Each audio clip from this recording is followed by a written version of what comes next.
இதயம் wishes you a very happy new year.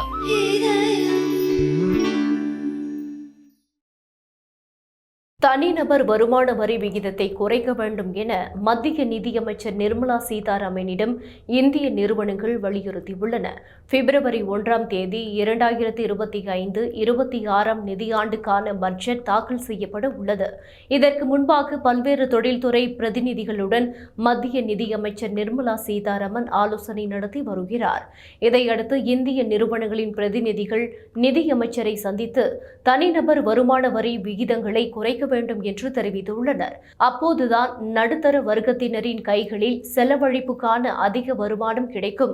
இது நிறுவனங்களின் விற்பனை மற்றும் வருவாயை அதிகரித்து வேகமான பொருளாதார சுழற்சிக்கு வழிவகுக்கும் என்பதால் இதனை உறுதி செய்ய நடவடிக்கை எடுக்க வேண்டும் என்று தொழில்துறை பிரதிநிதிகள் நிதியமைச்சரை வலியுறுத்தியுள்ளனர். இது தவிர எரிபொருள் மீதான கலால் வரியை குறைத்து வேலைவாய்ப்பு மிகுந்த துறைகளில் ஊக்கமளிக்கும் நடவடிக்கைகளை மேற்கொள்ள வேண்டும் என்றும் தெரிவித்துள்ளனர். கூட்டத்துக்கு பிறகு செய்தியாளர்களிடம் பேசிய சிஐஐ தலைவர் சஞ்சீப் புரி, உலகளவில் நிறைய சவால்கள் இருந்தாலும் இந்திய பொருளாதாரத்தின் செயல்பாடு மிகச் சிறப்பாக உள்ளது.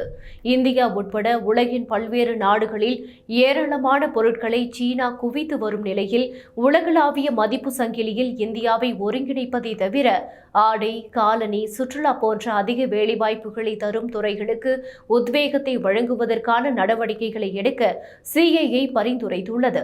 அதேபோன்று 20 லட்சம் ரூபாய் வரை வருமான வரிக்கு சில நிவாரணங்கள் தரப்பட வேண்டும் என்று வலியுறுத்தி உள்ளோம் என்று கூறினார்.